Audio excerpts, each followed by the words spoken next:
Welcome back to the Hotshot Haven. It's me, Jonathan, live again. Hey, bring you more informative content. Come to just let you guys take a ride with me this evening. We ride through Missouri. Yeah, hey, man. Hey, how about that audio and that visual, man? What's up with y'all, man? Hey, Wayne, what it do, man? Corey, hey, what it be like, bro? Out here getting a dollar, chasing a check, and got a dual purpose this week, y'all. You know what I'm saying? Coming up on my birthday / wedding anniversary. You know, I got me a little co-pilot. She ain't teen driving, but I got me a little co-pilot out here, man. And we gonna go up and drop a couple loads and swing back and do some vacation. And hey, we gonna bring y'all with us to an extent. But hey, just check out some of this scenery, man. Hey, Mike, what's up, bro? Hey, oh, Wayne, you getting a semi. I already told y'all, it ain't really but two ways to do it. Non-CDL and go on get that big rig, man. Hey, appreciate the love. Roof, what's up, Roof? Love you, darling. Yeah, y'all check out some of this scenery, man. We up in the mountains, baby.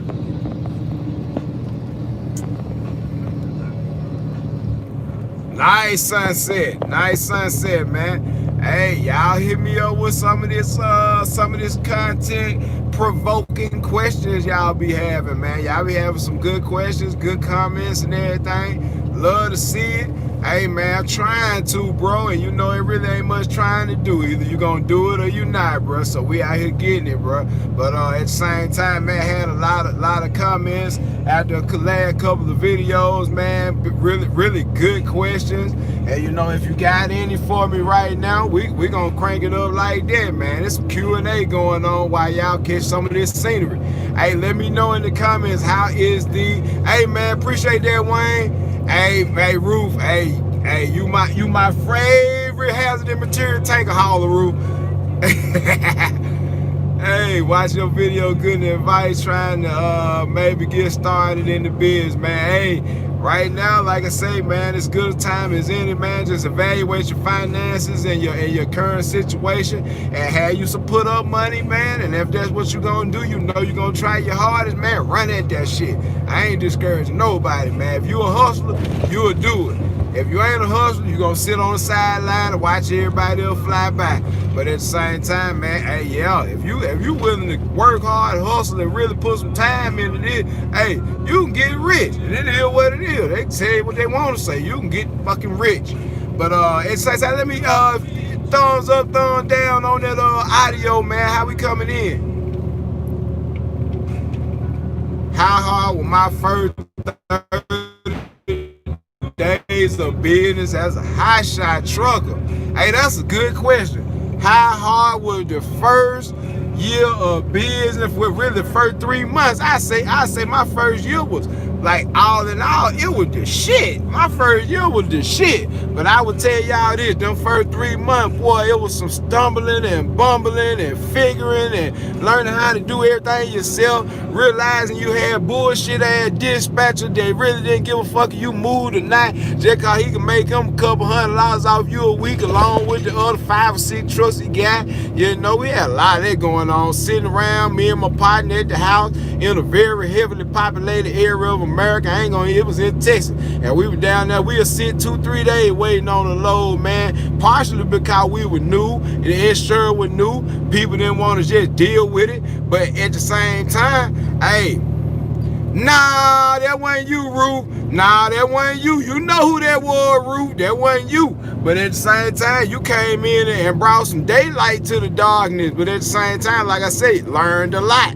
But at the same time, hey, yeah, those first 3 months, it was a lot of back and forth, learning, stumbling and bumbling, figuring out what worked, learning that everybody ain't honest, most people ain't honest. And you know what I'm saying? It's a whole lot of stuff that got learned that I pass on to you guys in this channel to help you not go through that shit, not spend your money the wrong way, not sit around and wait on somebody else to really do your job. And that's to do this. Do what you gotta do, man. Come find your loads, get them, secure them, and run them. Get paid. That's your job. So you know, once you get past the phobia or the fear of failure, you'll start to take leaps and strides to really understand. You know what I'm saying? Really understand this business for what it is. And there's a whole lot of pimping going on. And that really what the business is, man. This game is a whole lot of pimping. And like I say, it ain't no big old thing about, hey man, everybody can get some money, but it's all about making sure everything fair and equal for everybody else. Let's see. Insurance for living in Florida is a killer, and it stopped me in my tracks. Any advice?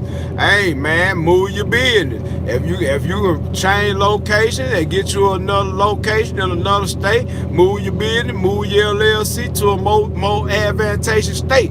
You gotta take a look at what be going on in the world sometimes, people. See, you gotta pay attention to everything around you. When it comes to this stuff right here, ain't nothing small, y'all. So when you see all those Amazon trailers, when you see all those Swift trailers, when you see all those JB Hunt trailers, all those trucks, and they got Oklahoma plates, they got South Dakota plates, they got Indiana plates. It ain't because they out of Indiana. Yeah, they got a terminal there. It's for tax purposes and all that. But you got to understand, having an LLC in that state and in that area for them to pay less on registration, title fee, IRP, IFCA, and everything. Just because they in a different state, they got different rules about road tax laws, laws as it pertains to business in general.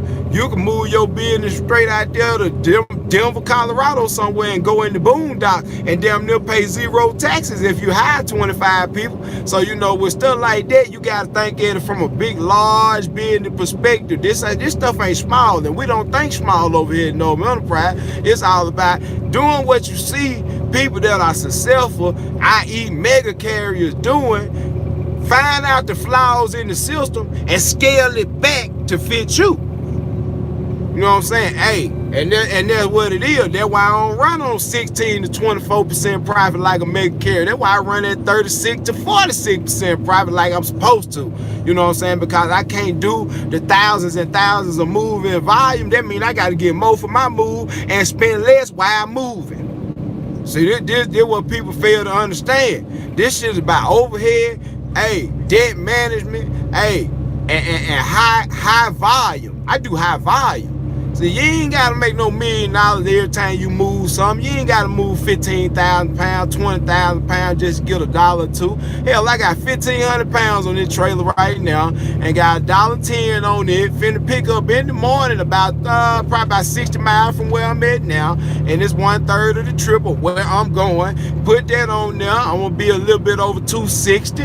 And I got another one I've been campaigning on. And I'm going to stop a little short of where I got to pick up so I can set up for this other one I'm working on to put with it.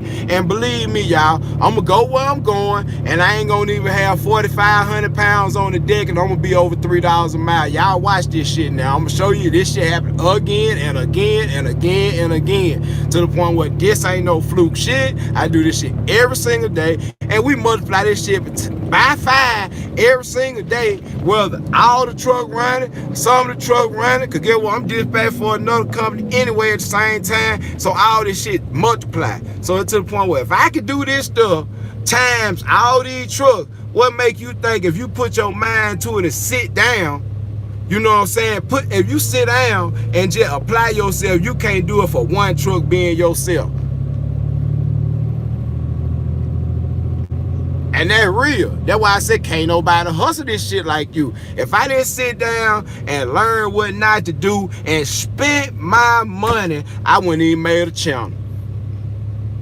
And that's real. I would not even made this channel. If I ain't spend $20,000 bullshitting around my first 3 months, and I was pulling loads. I was pulling loads like a motherfucker, but it's so much shit you don't know. It's so many pitfalls. It's so much mechanical shit. You don't know to not get them 10-ply tires on that trailer just because it come with 10-ply tires on. You think that's what it's supposed to be on there. Go out to Arizona in the middle of August, July, August, in the road 140 degrees and see what them 10-ply tires do. You gotta learn that. I learned that on the side of the road. I paid these record bills. I done did this shit to the point where that's why I make the channel, because I'm trying to save somebody else $20,000 fucking dollars when they come out here and start, and you gotta stumble and bumble. You already got a learning curve, and then you turn around in the midst of everything, all this bad shit be happening because it's pitfalls you didn't know about.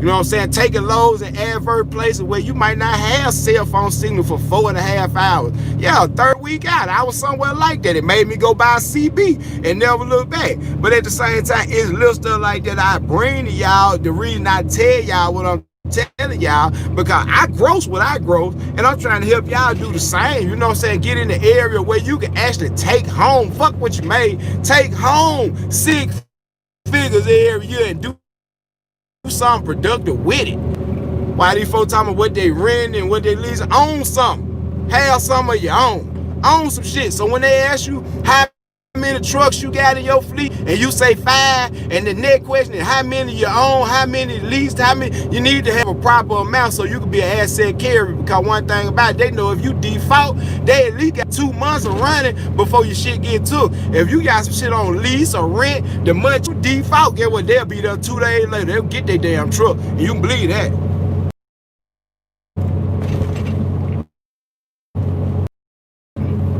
Drop it on you. Cause get what? It real. Ain't nothing playful about me about it, because it real. I spend my money. I pay my dues. Get what? It paying out, because I'm still got the same ferocity that I came out with day motherfucking one. Even though it was discouraging and there's a lot of things gonna happen, get what? You keep making moves. You keep doing carrier packs. You keep getting up with more and more brokers, more and more shippers, and before you know it, these people start to see your face over and over and over and over and over. What in the fuck are they still gonna be calling the broker for? And you got all the insurance that carrying their load, and you actually foreseeing the load from point A to point B. That when your email start blowing up. That when your phone start. I count so many calls every day, and I know the number by heart by now, because they calling with these low. I can't do nothing with it. I ain't in their area. I know exactly what it is. I ain't running 48 to 48. You know what I'm saying? We running Hotshot, but at the same time, I get refrigerator load, dump bed load, goddamn me, construction load, hey, rent the whole truck for a day load, power only load. Well, what kind of freight you talking about? RGN load. They want to help move a goddamn excavator and a goddamn what they call it, a profiler that grade up the road grader. All that, they want to move all that. Get what? Yeah, I be running across that freight, and I got partners all over the place. You can add these folks, man. All I do, sit around out there and try to help people. Cause get what? When this stuff be coming toward me, I ain't thinking about me. If I can't do nothing with it, get what? I call somebody. Hey, I call somebody like goddamn Nick. I called Nick, or I called Dave. Dave over there running them cars. Dave like money shit. Dave know people shit. Why not call Dave? I ain't gonna run the car. I shot Dave with some damn body. You know what I'm saying? And it real with me. You know what I'm saying? It's all about helping, because I'm gonna make my money. I ain't studying what nobody talking about, because I'm gonna run my mile. I'm gonna get what the hell I want to get for it. And if I don't, get what? I ain't stuck in this shit. See, that was the whole thing about it. There's a lot of people start their business, and when you start their business, you're gonna have to have a worst case scenario contingency plan. Because at the end of the day, this ain't gonna be forever. This ain't gonna be the last thing you do unless it grow into something super duper big. And you know the odds of that's slim or none. That about as good as the odds of staying in business for a whole first year doing this, especially if you ain't doing it right. You know what I'm saying? What are my thoughts about getting a small loan to get started if you're unable to have the capital need to make the move? To be honest with you, it just really depends on the terms of the small loan, how small that loan is, and like I said, is it gonna be a business loan or a personal loan? You know what I'm saying? If it's any way possible, get you a business loan, you know what I'm saying? The terms will be stretched out a little bit more, and it'll actually antiquate into you paying something back and actually building your business credit. If it requires you to actually get a loan to start this, you know what I'm saying? You should have the equal amount of money in the bank as at least 60% of the money in the bank that you asking to borrow.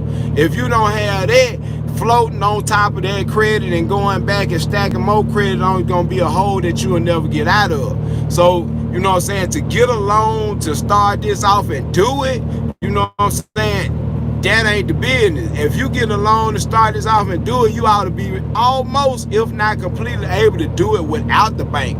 You just want to be able to use somebody else's money to make some money, but you got the money in case all this stuff falls apart. So like I say, you gotta plan this stuff to where you can save enough money. Be patient. If you don't have the money to start it off, and you know you don't have another $10,000 behind it for all the shit that's gonna happen, or at least $10,000 to $20,000 worth of credit behind starting this stuff, you might want to think twice, because this money go fast. Like I said, this money go fast. Sitting still make money go fast, because these bills ain't gonna stop now. And once you get used to making money, you'll be able to sit down and say, hey man, every day I sat down, I lost $1,000. When you start calculating shit like that, you get to realize that, you know, in a month's time, you may only work 20 days, and in your first 3 months, you might sit 9 of them. That $9,000 that you could have possibly made onto them bills that you're not gonna be able to hardly pay just because you've been running and it's been so sporadic.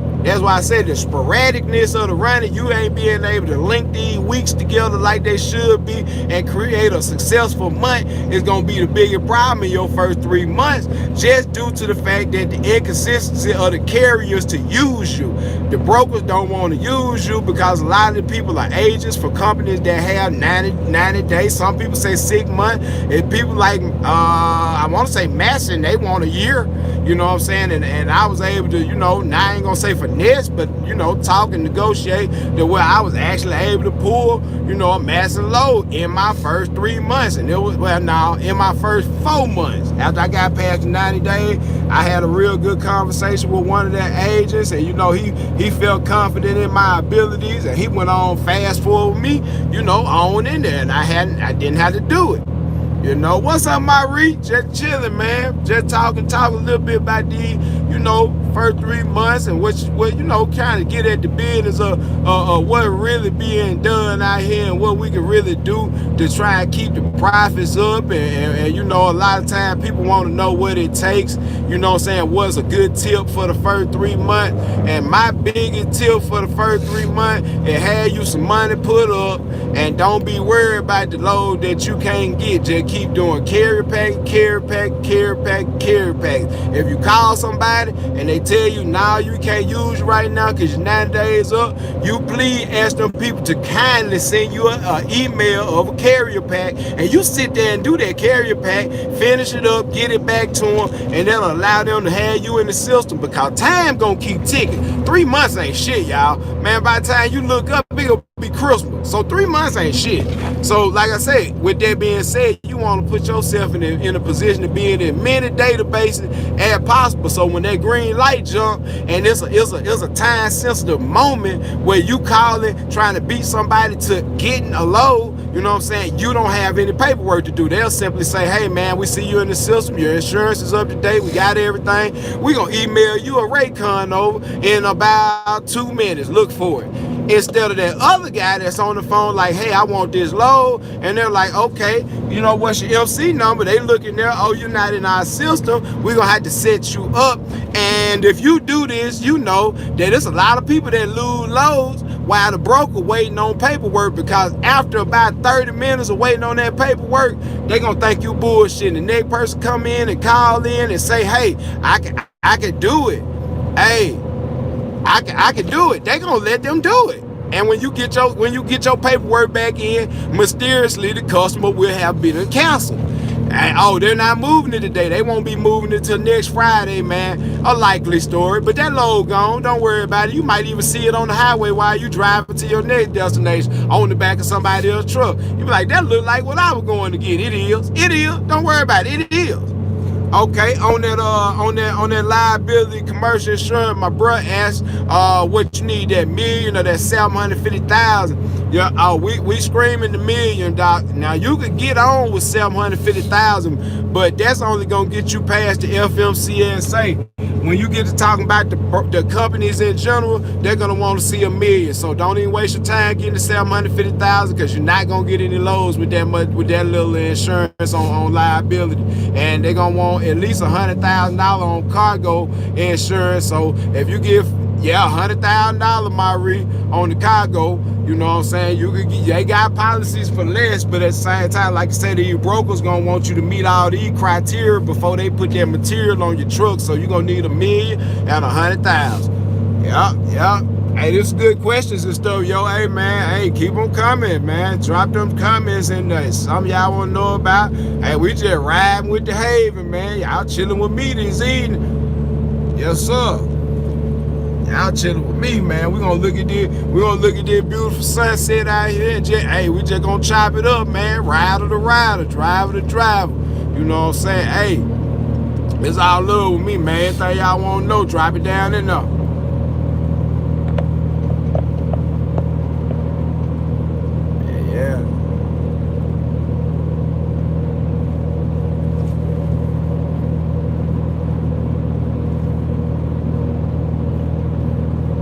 Michael Webster, straight trailer, or straight deck or dovetail? A little bit more specific on that answer. I have to say straight deck versus mega ramp. You know what I'm saying? The dovetail kind of has its place, that with the individual ramps, but if you're gonna do that type of configuration with the cons of the back of the trailer being a little low, you know what I'm saying, with the back of the trailer being a little low, you're gonna go with the mega ramps. But I say this, for versatility in all kind of freights, you kind of can't go wrong with the mega ramp, because like I say, in a situation, in a pinch, you can grab stuff that you would not normally load on the straight ramps that come with the straight deck trailer. Like sometimes I load 10,200 pound skid steers, and 10,000 pounds on those straight ramps, you know, that's really not the best of things on those straight ramps. So you would much rather have a mega ramp that actually double hinges and lays parallel to the ground to help support some of that weight on the tail of that trailer. But like I said, I started out with a straight deck. There's absolutely nothing wrong with a straight deck. You might get some extended ramps, you know, to help that angle out with the straight deck, and also, you know what I'm saying, it'll help you with loading things like, you know, lower vehicles or normal cars, to be honest with you, because that angle is going to be a little abrupt on those straight ramps. So with me, just for versatility in mind, nothing else, because there's a weight penalty with mega ramps and everything that you have to take into account, but just for versatility, I would have to say the mega ramps. And it's a little bit easier on your back when it comes down to dealing with those steel ramps that come on the straight deck, man. Just flipping the ramps out and rolling it up there, not really having to line up any tires, and everything goes up pretty easy peasy, if you want to just say it like that. You know what I'm saying? Hey, what's my Brian Douglasberg? What's my advice to a new reefer hauler? Hey, that's a little bit more out of the norm for me, man. But my advice for a new reefer hauler, man, know your numbers, and that with any kind of hauler. Know your expenses down to the penny. Add up everything that's gonna be involved with this stuff. In total, divide that thing by 100,000. Get your operating cost per mile, sir, and stay above it. If you can, keep yourself loaded with something that requires your reefer to run 0 to -10 at all times. They give you the less likelihood of a defreeze or an incident happening if the reefer does go off. You know what I'm saying? You will have a little time to do what you need to do. My next suggestion, the best thing you can do is to buy as new of a reefer trailer as you can. And that goes for the actual body of the trailer and the refrigerator unit also, because refrigerator units are graded, and they are subject to a lot of hours, and that's how they're graded, by how many hours are on them. So sometimes they use refurbished units and things like that, but the #1 cause of freight claims and cargo claims in reefer transport is reefer failures and reefer fires. Yeah, those things catch on fire and burn up everything. You know what I'm saying? So just having, automatically most people gonna require you to have at least a 10-year-old or fewer years on your reefer trailer as far as the body. But as far as hours go, you want to get something as low as possible, preferably under 8,000 or 9,000 hours would be preferable. And like I said, that'll equate to the time on the trailer body. But like I said, with hauling reefer freight, the biggest thing about it is temperature control. Pre-freezing, pre-freeze, pre-freeze, pre-freeze. If it says 10 degrees, get it down to 0 before you even pull up. So when you swing the door and it loses, we'll be back at 10. That's one of the things. Temperature control is a must. You know what I'm saying, with that, and that's one of the biggest things to look out for, man. Having a very reliable reefer unit, because these cargo claims can get crazy when it comes to food and perishable goods, man, especially in the climate that we have right now with all the different things going on with shutdowns and stuff. That's a very important commodity right now. So, brother, really just minimizing claims is going to be the biggest thing you could do, bro. Let's see, we went $1 million straight. Okay, Maurice said he got a 2015 Duramax dualist, so I need a 30 plus 5. Maurice, you gonna run CDL or non-CDL, Maurice?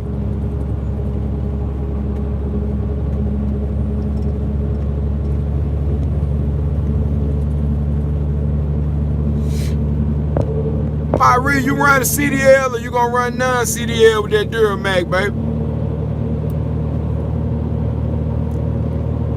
Hey, what's going on, Dimitri? Hey, man, what it be like, bruh? Try to see,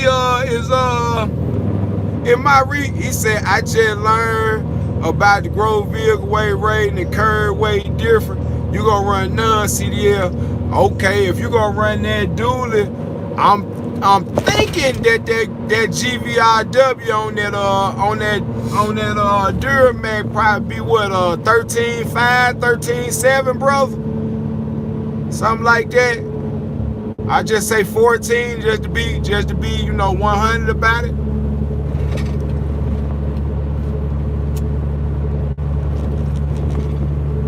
And what that's gonna come down to is you buy a 14K trailer that's rated for 14K, or either a 16K trailer. That I recommend the 16K. It'll be stronger.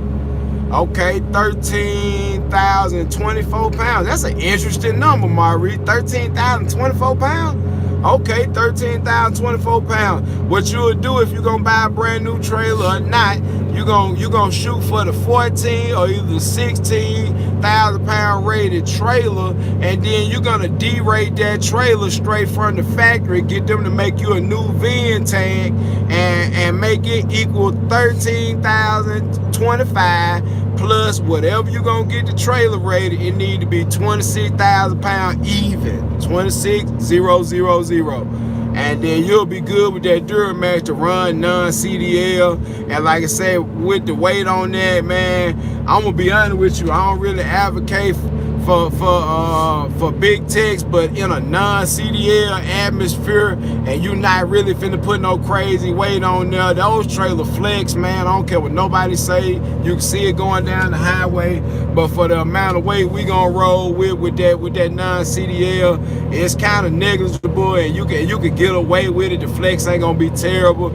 and you go ahead and get you a 30 plus 5 and gonna come out here batting 1,000, man. You know what I'm saying? And if you can, possibly upgrade, since it's gonna be a 16K trailer, possibly see about if they'll let you get some 8K axles on there as an upgrade, and your mega ramps, and you should be 1,000. You know what I'm saying? And that dually should, the dually should be able to carry some pretty decent weight. And Maurice said, how much can I carry?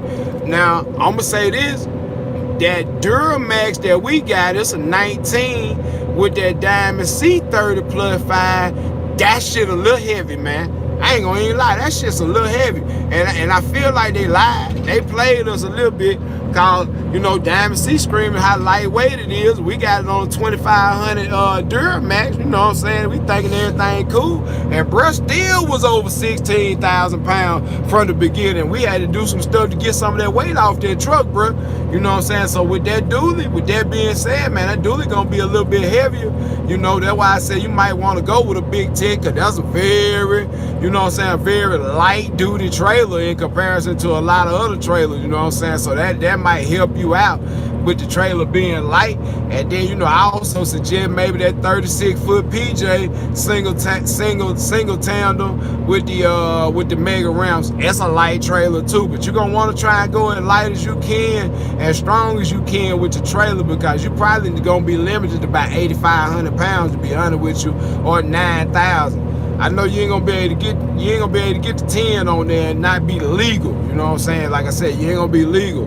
So you probably do like 9,500, 9,200, which ain't the end of the world. That's that weight. Hell, I don't even run that much weight every day. You know what I'm saying? J Cold Spring. Hey man, if y'all ain't subscribed, man, hit the subscribe button, like it, you know, drop a comment. Hey, Jay said, what's the let's see, what he say? J Cold Spring said, what's the best non-CDL setup? Oh man, best non-CDL setup. It's a very, very, very, you know what I'm saying, abstract and really situationally based type of question, be honest with you. And in a non-CDL atmosphere, it's all about what you're doing. Now, the best non-CDL setup for a guy that's coming out, really doesn't have any customers, want to be as versatile as possible, you know what I'm saying? It's going to be a tie between the Ram 2500 and the F250. On the truck, it's going to be a tie on that. And far as the trailer, 30 plus 5, 35 foot, mega ramps for the versatility of being able to load heavy equipment, not worrying about bending any ramps or anything. You can add extensions to those and load small cars, and being able to slide, you have your winch on there. You know what I'm saying? Get you a winch. I don't have one personally, have never had one, because I don't do inoperable anything. I just don't do it. But you know, if that's within your realm of what you might want to do, you know what I'm saying, absolutely throw that winch on there. I said 30 plus 5 mega ramp. It really don't matter who make the trailer, you know what I'm saying, and a tie between that new die Ram 2500 and that F250. And the reason I say that is because both of those trucks are lighter than the GMC Denali HD. But that's not a terrible thing. It's all about what you want to do and how much you're willing to actually put on the truck and how much you really want to carry. But just to try, you know, it's people out there running, you know what I'm saying, 9,500 pounds on dualies, you know what I'm saying? And most likely it's a Ford, because the body is aluminum. That's a lightweight truck, you know what I'm saying? It just is what it is. It's a lightweight truck.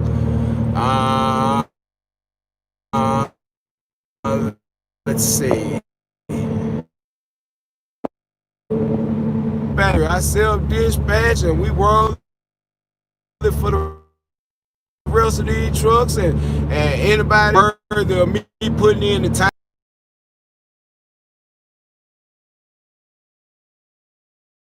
This shit, as y'all can see, at 70 miles an hour. So yeah, I dispatch myself and the rest of the company trucks and the owner operator, they get in there, and we teaching everybody how to self-dispatch. I got load lists, I got leads, I got emails, I got all type of freight, and I'm sending it to them every morning bright and early at 6:30, and you pick your own poison.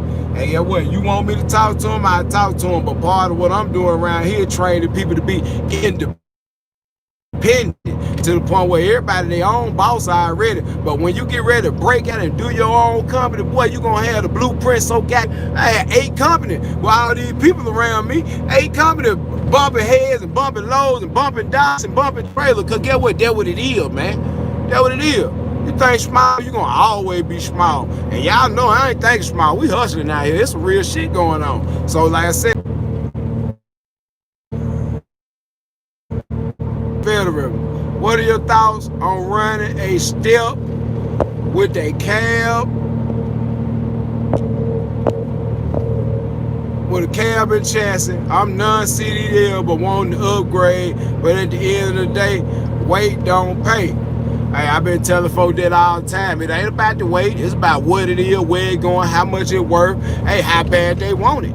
You know, all that. And can they not trick an asshole into going and get it for nothing? But I will say this, bro. Okay, Marie. Like I said, man, 30 plus 5 mega ramps. It was a tie between the diagram 2500 and the Ford L250 just because of weight saving, mega ramps, add a winch, and you should be able to pretty much grab whatever for far versatility and coming out fresh, brand new. Yeah. I think I got disconnected a little bit, bro. It wasn't you. Let's see. Yeah, and with the Hotshot veteran, appreciate that comment, man. Your thoughts on running a step deck trailer, basically, with a cab and chassis, and at the end of the day, weight don't pay. Okay, now the only problem with running a cab and chassis for the most part is that thing's gonna be rated for like 14, 16, or 20K, depending on what model of cab and chassis it is. You know what I'm saying? So with that being said, you know, that's gonna take the weight rating of the trailer probably down to maybe 10,000 or 11 or maybe 12,000 derated. And you know what I'm saying? With that being said, a cab and chassis, even though it doesn't have a bed on it, it's lighter, but the gross vehicle weight rating is gonna stick you in a spot where, you know what I'm saying, really you need a CDL and just go ahead, because it's gonna be some days you're gonna wish you could use that thing for what it's worth, and then that small amount of weight on a cab and chassis, I'm gonna be honest with you, it ride like shit.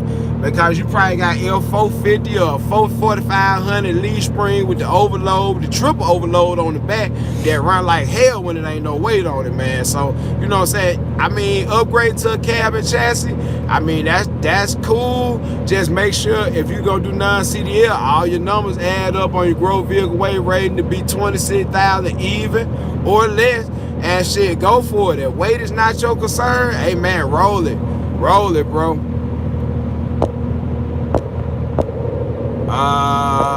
Trucker short stacks. I have CDL but need to know whichever one is best, non or CDL. 3 year plus, I'm new to Hotshot.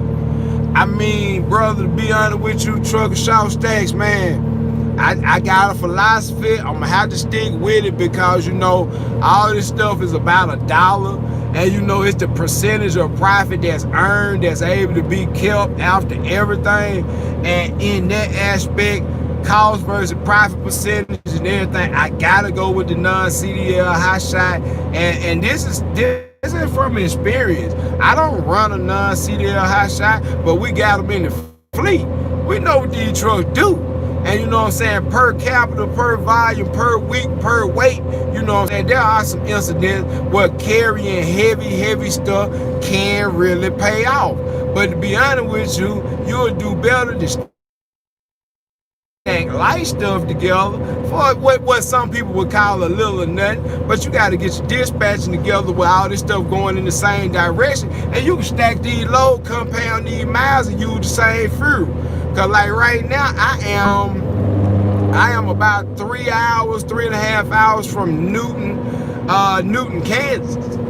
I left Brandon, Mississippi today.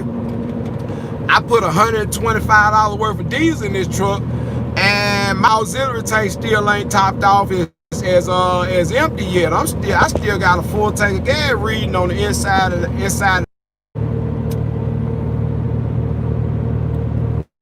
Yeah, but like I said, man, I'm riding right now, been riding. I was getting a best of Mississippi, and I've been driving about clock. Yes. Yeah, we left the dealership. I had to get a new dipstick for the transmission, the $26, $28 deal. We left Lakeland Drive, Flowood, Mississippi by noon. And what time it is? 9:37. It is 9:37, and my tank is still I got 1,500 pounds, 20 a mile, and we finna go get one more in Great Bend. After that, it paid like, I think it was like 90 cents, but it only weighed 500 pounds. It take up 4 feet. It's basically a fucking pallet, and it's going to the same place we going. Roughly about an hour before we get to our real destination, both of those are going to drop. So in the grand scheme of things, we going a total of about, let's see, 1,600. I think that's 1,600 miles to Orem, Utah. And we're gonna be doing that right at about 30. I think we're gonna be right at 3450. And I'm still gonna have a lot of weight left. I'm still gonna get great gas mileage, and I'm still gonna be able to actually pick up something else if I want to. But that ain't what we just all the way check this anniversary and this birthday weekend up, you know what I'm saying, by making our way back to Denver. And we're gonna ball out in Greenwood Spring. We got a badass room. We're gonna fuck off on the balcony with the mountains in the background. We're gonna bring y'all with us, cause we fucking with y'all, cause that's what we do. Hey man, it's Hotshot Haven, man. It's all love with me. Y'all know I'm trying to change somebody's life for the better and get their headway between their legs, listen to these clowns that ain't really getting no money out trucking. These folks on here getting money out YouTube, you know what I'm saying, to the point where, yeah, you supposed to diversify your income. You can believe me, mine is diverse. But at the same time, I ain't stunting. I ain't on here worried about what nobody else doing, like I said. And I ain't on here goddamn me putting together no fantasy world, trying to sell you no dream. Y'all can live the dream. You can rent a truck. You can do all this. Hey, take these courses. Go to this website. Do all this. Dispatch robot this. Man, dispatch robot these nuts in your mouth. Cause guess what? That motherfucker gonna be so lazy behind that I'm gonna be the got the load and gone already by the time dispatch robot ain't even find it. And I already been hearing folks talking about the glitches and all that. What the fuck you got some shit looking at the load board for and everything? Man, guess what? Man, that's your job. And don't nobody. Everybody want to give the money away for somebody else to do the work for them, and they sit up and just get some money in their pocket and everything. I got a significant other. If I ask her, hey man, pop the load board on and just check this area, hey, you should be savvy enough with your load board searching, and whoever helping you to go in with your criteria, set up you some notification yourself, you know what I'm saying, and not give a motherfucker $200, $100 money to do something you could do yourself. I wish I would. And guess what? I don't play them type of games, because I'm the accountant. I am the goddamn mechanic. I am the owner. I am the operator. Hey man, hey, it's funny thing is TV safety rating is so hard, but his truck and YouTube had gone. Let's see. Hold on. Whoa, somebody dropping some shit. The funny thing is TP safety rating is so hard, but his YouTube will be gone every insurance renewal. No, I ain't gonna say that. I ain't gonna say that, cause homeboy, he done spread it out, and he got a lot of people that, support him, and they should, they like what he doing, and say he collaborate on other channels, doing other avenues, drop video that really ain't just out on the road, because you ain't out on the road, but at the same time, it gonna always be some videos and stuff like that, cause he got a lot of content, and then at a certain point in time, you can recycle some old stuff, snip it together, pull an L profit on them, you know what I'm saying? You got a whole video, break them down into 3 pieces, revisit them and do all that. So it's always gonna be some stuff like that. But that ain't what we here doing. We here trucking, man. We are trucking. We are making a living trucking. We are streaming weeks together where ain't nobody sitting down. We ain't waiting on nobody to bring us no truck. We ain't got to swap out nothing. We ain't worried about how much a mile this motherfucker costs to run because somebody else's name on it. Nah, we ain't not worried about that. We worried about getting the job done efficiently as possible, saving money by making money. And like I said, with that tail thing. Y'all can go down in any one of my other videos, click the link, you know what I'm saying? Hey, check out Trans Am financial service, you know, get your grind on, shit. You know, it is what it is, you know what I'm saying? Like I said, it ain't no slight against nobody. It's just real life and what it is, and we out here, you know what I'm saying, as you can see. And like I said, everybody got their way of doing stuff, but I don't want nobody to get the wool pulled over their eyes and think that money and that what it look like and everything, and the money being like it's supposed to be strictly off this trucking. You know what I'm saying? Nick Bush, what's up, Nick? Man, ain't nothing to it, just shooting a little shit, man. Can you register your truck and company in one state and live in another? Can you? Oh yeah, if you spend your money and get you another address, with no P.O. box. You know, a lot of people try to pull that move, but you need a physical address. If you got another physical address, yeah, you can pull that move. I mean, if the cost of having a second physical address where it's gonna be reliable to get your mail, communication, and have on-site visit if necessary is the thing, yeah, hell yeah, you can have one in another state. No, plenty of companies that doing it.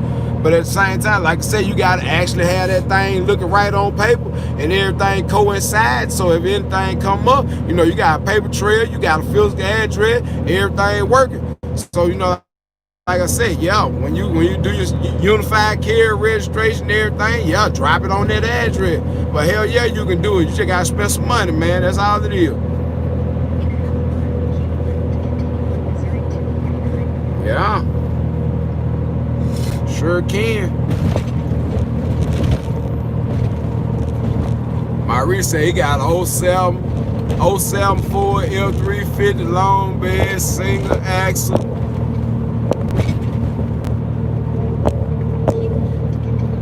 My boy say he got a long bed single axle 07 F350, just put a brand new engine in.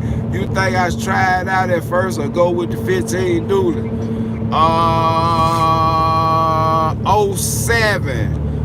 07. Tell me if I'm wrong. 07, that's a 6.4 or a 6.0, Marie.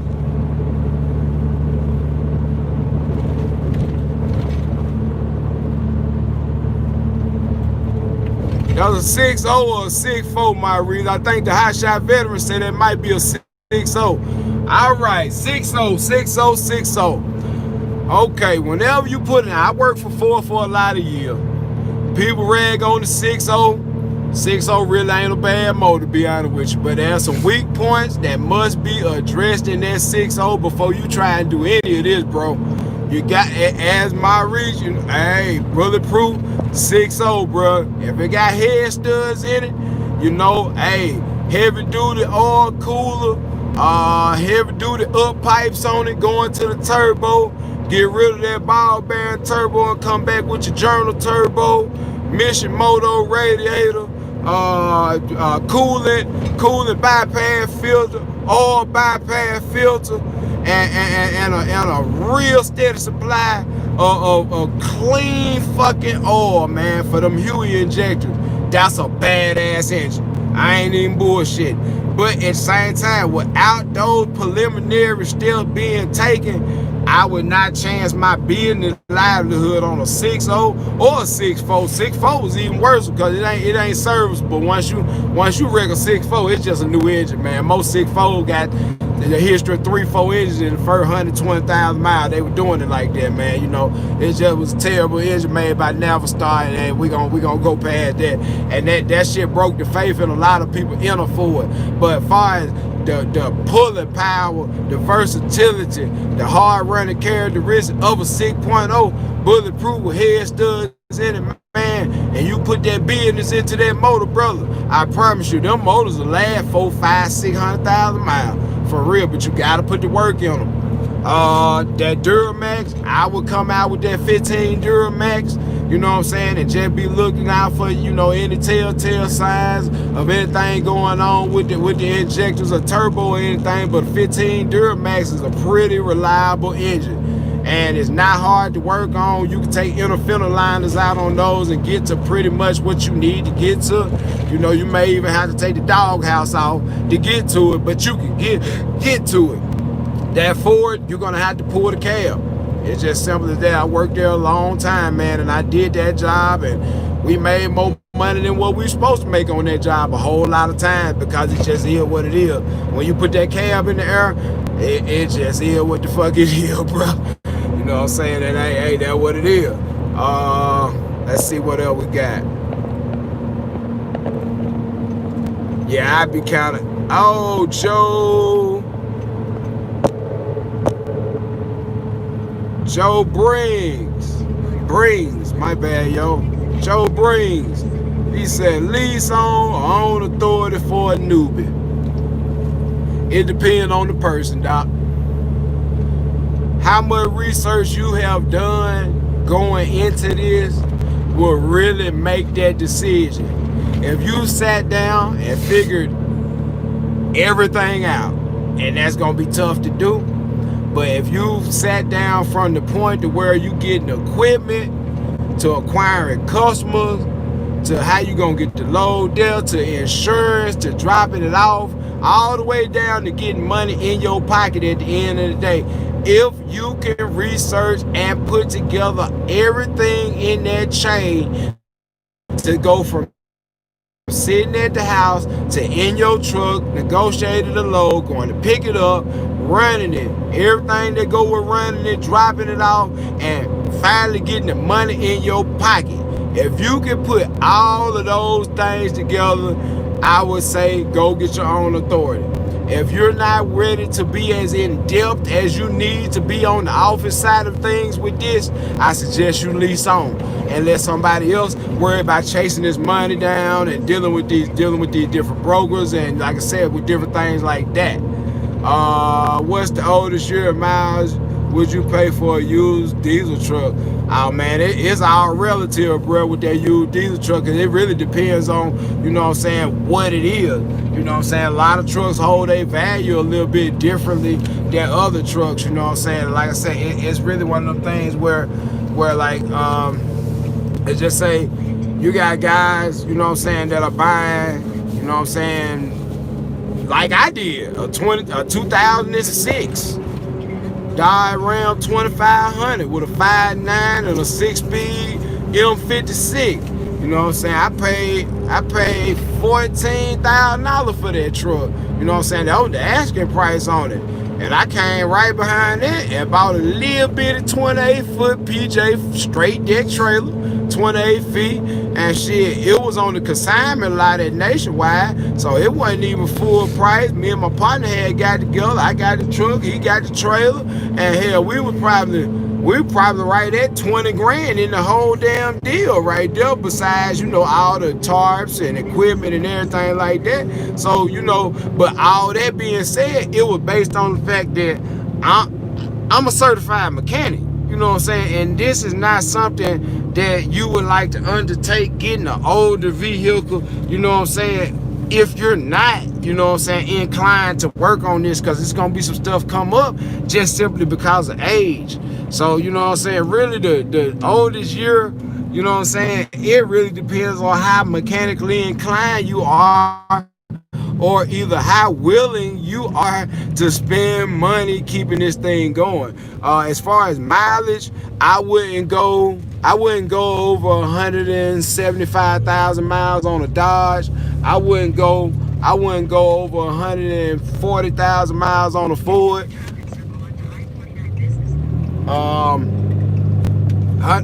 Over 140,000 on a Ford at all.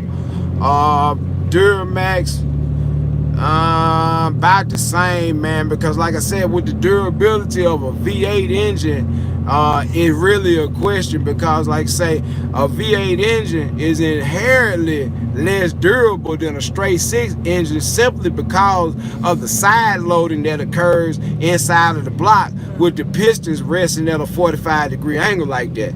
And you know what I'm saying, the power side of the piston, which would be on the Duramax, the passenger side cylinder wall on the passenger side, and the passenger side cylinder wall on the driver's side, will most likely wear into the skirting of the piston, you know what I'm saying? And this happens over a long period of time. But like I said, with that happening, and with you actually being in the position where rods are not going in a linear fashion. When they move, they're going out in opposite directions and things like that. It creates more wear than if a piston was actually just going up and down. And truth told, there is a power side to a Cummins piston or a straight 6 inches piston. There is a power side, but by the fact that gravity and the forces enacting on that piston, as the weight of that piston multiplied with RPM and torque, it actually comes a situation where there's far less wear going straight up and down than reciprocating at a 45 or 90-degree angle, as most of these V8 engines do in the diesel world. So you know what I'm saying, like I said, hey, 6 in a row meant to pull and go, man. And you know what I'm saying, 8, you know, I ain't mad about the 8, but the 8 gonna win the race now. But you know what I'm saying, 8 gonna win the race, but 6 in a row, man, that thing meant to go. It meant to pull and go. And to be honest with you, man, that's why you look at every semi on the road, it's a straight 6. You ain't got no V8 motors mainstream out here, man. You look at a Cummins, a Detroit, hell, even that International Navistar motor that they putting out, that Ford got, you know, during that time, and they fumble with it and everything. Hell, the International motor, one of the worst motors in the trucking world, but at the same time, it's still a straight 6, because 6 in a row meant to go, dog. You know what I'm saying? So like I said, it's a difference, you know what I'm saying, when you talk about longevity in those engines, just inherent to how they made. That's why I run Cummins. That's why I run Dodges, because simple fact that the bearing loading is quite different when you have pistons going straight up and down. And then, like I said, even with the service, you'll never have to pull the cab on a Dodge to do anything, because when all else fails, you can take the hood off of a Dodge and basically do an in-frame rebuild on this thing just like a semi. You're not going to get any new liners, but you can, you know, ball berry hone this thing on out and put you some new rings in there, get you some valve stem seals, make sure your head flat, and you can rebuild this shit in the truck, at your house, in the garage. You can't do that with nothing else. I'm just be honest with you. You can do it with a Duramax, but for considerably more money. Because you think about it, a V8 has 2 heads to buy. When you got warped heads or you doing some head work, you got to buy a head for the left and the right bank. Then you got to turn around and buy 8 pistons, rods, and connected rods and pistons and everything instead of 6. Then when it's time to replace the injectors, you're buying 8 injectors instead of 6. You know what I'm saying? It gets to the point where everything really comes into play when service is required and things of that nature. And then you got injectors in the Ford that are running off high pressure oil to actually activate the plunger once the solenoid tells it to fire. You know, this oil needs to be super clean all the time. You know what I'm saying? No contamination on the diesel or the oil, or you in for serious amount of trouble. You know what I'm saying? And then you need to also be aware that, like in the 6.0, 6.4, 6.7, they got a high pressure oil pump that have valves that, you know, have seals in between them that can bleed down over time and cause the pressure to not be as great as it needs to be, slow starting, eventually no starting. When, you know, all the Dodge needs is fuel pressure. When oil pressure ain't no thing. I be honest with you, a Dodge will run and just lock the fucking motor up. A Ford ain't gonna even crank. So I mean, depending on what you think is better, you know what I'm saying, is where you go with that. But I will say this: dirty fuel in a Dodge, change the filter and keep on going. Dirty fuel in a Ford, you're gonna need a fuel system.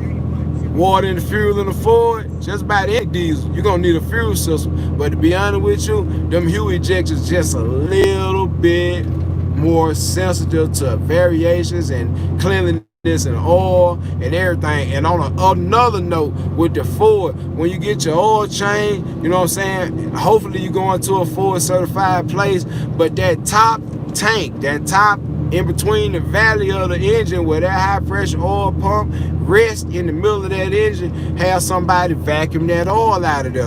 You know what I'm saying? That's some oil that's going to the fuel rail. You need to try and get all the dirty oil out of that engine if possible at all times, because this shit is wreaking havoc on spool valves and everything dealing with those injectors over a period of time. You know what I'm saying? And nobody's trying to throw a truck away a year or two unless you got a lease on it, you know what I'm saying? But other than that, we try to get all we can get out of them. So like I said, with the 6 in a row, hey man, pull, it ready to go. You know, 8, I ain't no hater on the 8 cylinders or nothing like that. They run great, they run fine, but I really don't see you get 750,000 miles out of one of them motors without going in that motor. And I'm gonna be honest with y'all, I got a 5.9 at the house now, and it's at 4.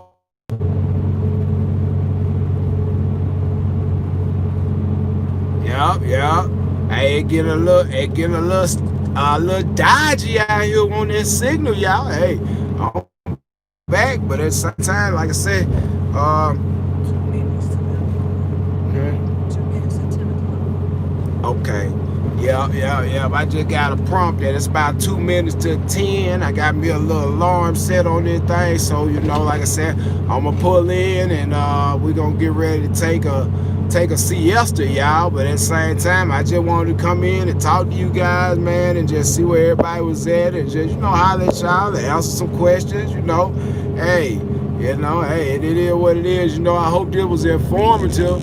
You know, answer some questions, man. When I go live, you know, I ask for questions and things like that. Hey, man, don't hesitate to ask. Like I said, I never belittle anybody or their choice in equipment. I just tell the truth as I see it from what's going on and what I've experienced over the years dealing with all these different kinds of equipment. And some of the reasons it made it easy to make the choice that I made when I started my video with my choice in equipment.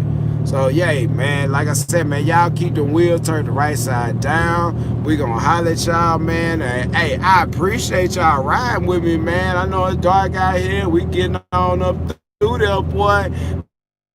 But, yeah, man, I'm gonna keep it in the middle of the road. I'm keeping it in the middle of the lane, baby. And, we gonna holler at y'all, man. Like I said, can't nobody hustle this like you, man. Hey, grind and shit. Do the best you can. Hey, man, I'm gonna do it. Yeah, okay, I do a video on step-by-step ELD setup for you guys, man. Do a screen recording or something, get y'all a narration over it, man, so y'all can be hip to the game on this ELD and everything. My reason, I will be careful, brother. I appreciate y'all watching, man. Until next time, we'll holler at y'all. Peace and love, man. And y'all stay safe and remain profitable, man. Don't worry about what nobody else talking about. Make it plain, stick to the script, baby.